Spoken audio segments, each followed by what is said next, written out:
Hey, this is a project that I started a couple of weeks ago. It started out at the park. We were looking at some squirrels to find out what a squirrel really looked like. And we came back here to the studio and we're almost finished with our squirrel carving. So what's the first step? Well, first we need a model. And so we're here at one of the local parks and we're going to use our squirrels as a model, and we're not going to be able to pay them money to model for us, so we're going to use our barter system. And what we're going to use for the barter system are peanuts.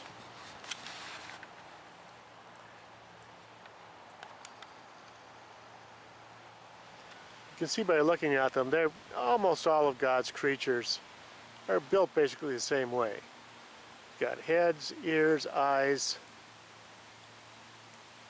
four legs. In this case with the squirrel, his front two paws actually serve as arms or hands. They're very dexterous.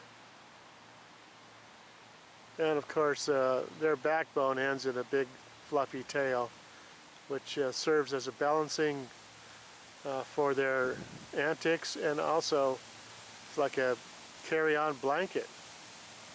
Well, this is the pose that we're going to use.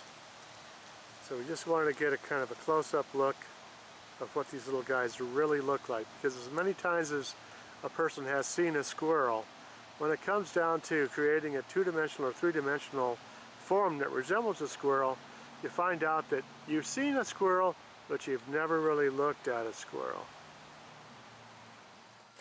We're back at the studio, and we're going to talk about carving our squirrel out of limestone. We've gone to the park and we've looked at some squirrels in real life, and that's going to help us a lot. And so now I'm going to talk about how to understand the squirrel and how to draw it and how to think about it three-dimensionally and two-dimensionally. And we're going to begin the process of carving a squirrel out of limestone.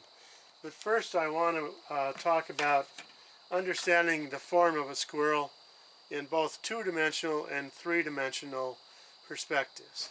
As I said earlier when we were at the park looking at the squirrels, a squirrel is basically like any other vertebrate animal. It's got a spine, a skull, two arms basically. They act as arms, and these are acting like their paws act like hands. And their spine comes down and ends in the tail. It's like a carry-on blanket. It's always with them. And then of course it's got his haunches and his little feet at the bottom here. So basically what we have is his spine, and then his tail comes up, and his head. And their heads are basically almost like a tear shape, and then their little mouth comes out. And of course they've got shoulders, and their little arms come out, and their hands are here. Whatever they're eating is in there, and then their haunches, and their feet come out. And so that's basically what we've got to work with here, and this is what we're going to try and mimic. Now from a front view, their heads are almost like a diamond shape.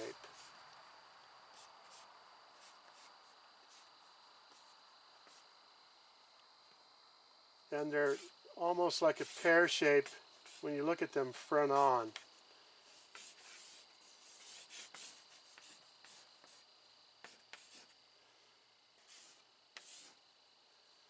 And of course their tail comes up like this. Well, we've got a stone picked out for our squirrel. And as I've pointed out in previous videos, it's always important to have a good hard pencil to work on stone. A hard lead pencil. This is a German-made pencil, and this is a 9H. That means it's a 9 on the hardness scale of lead pencils, which means it's pretty much as hard as you can get. There may be a 10, I'm not sure about that, but usually art supply places usually stock a 9H which is perfect for working on limestone. So what we're going to do now is we're going to sketch on our squirrel, and we pre-cut a stone. We're using our photograph as a guide, and I've pre-cut a stone that's going to be perfect for cutting this squirrel in this position. It's going to have a substantial base. It probably would be displayed outside. Here's his hands here. He's going to be chewing on something, some sort of a nut, an acorn, or maybe a peanut. Acorn, of course, is more natural food for a squirrel.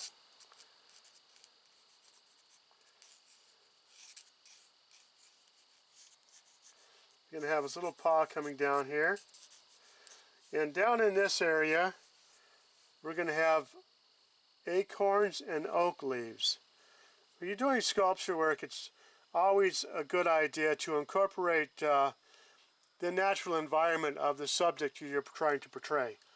In this case, a squirrel. He likes to eat nuts, and he lives in trees. So, we've got this kind of roughed out. Kind of know what we're after. So, we're going to start roughing this shape out. Of course, we have to cut all the way in here and remove this. We want to get a profile of our subject. Before we start trying to make any kind of details, we want to get the form of the subject in place. Then you go to the details. You don't start with the details. You need to start with the form.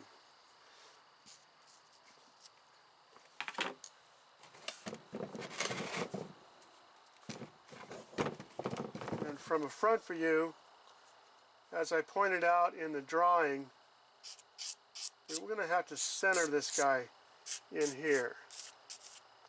This is going to be our base, and his haunches are going to be in here someplace, and his head is going to be here. Remember, we talked about how their heads are sort of diamond shaped. So his head is probably only going to be about this big for this carving. But we've got to come all the way back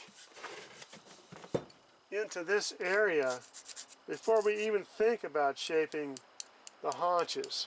So how we're going to proceed is we're going to try and start roughing out the stone to create the profile that we need.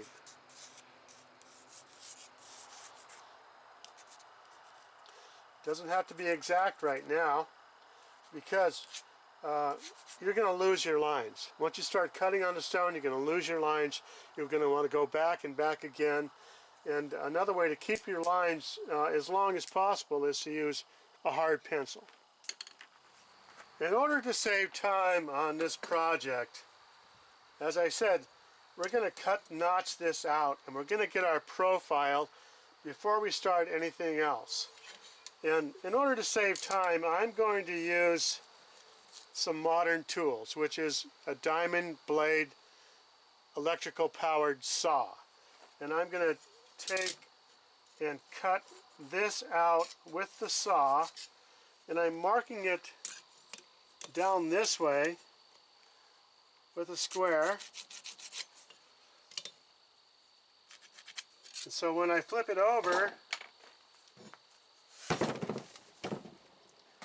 I'll know where I'm cutting to, because I'm going to have a line on both sides. I might have to cut it from both sides. Maybe I can get it all with one cut. I don't know. But I want to know exactly where I'm at on both sides of this, because this is going to be a fairly symmetrical stone carving.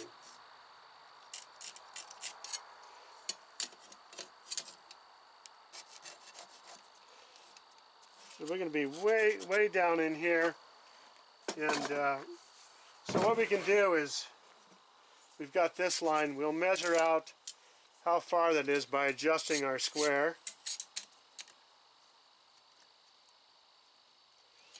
And then we'll flip it over and mark it. That's about where it was, right there.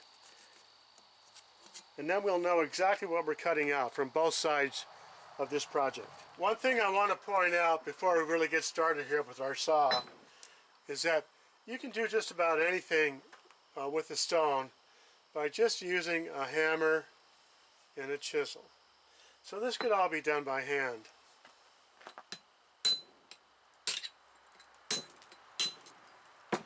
Of course, it's a lot faster to use a saw, and we're not building a piano, and we're not going to get the kind of money that we get for a piano. So we've got to think about how much time it's going to take us to do this sculpture. What we're going to use to cut this part of our sculpture out is a Partner K3000 electric saw with a diamond blade on it. Now, a lot of masons and stone guys will use a gas-powered saw. I find that this is great for working around the shop. It's electric. I don't have a lot of gas fumes to deal with, but I do have a lot of dust to deal with, so I'm going to turn on a fan before I start using the saw.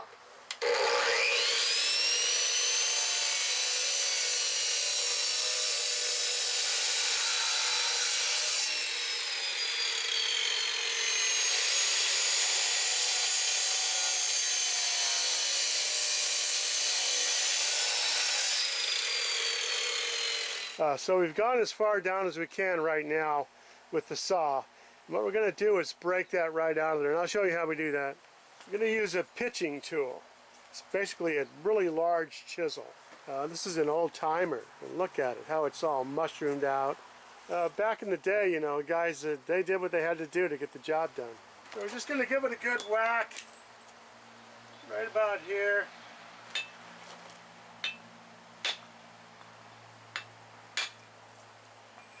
And it comes right out.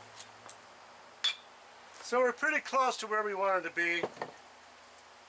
And so our next step is going to be to kind of just work it down from the front and the sides, and we're going to take away everything that doesn't look like a squirrel.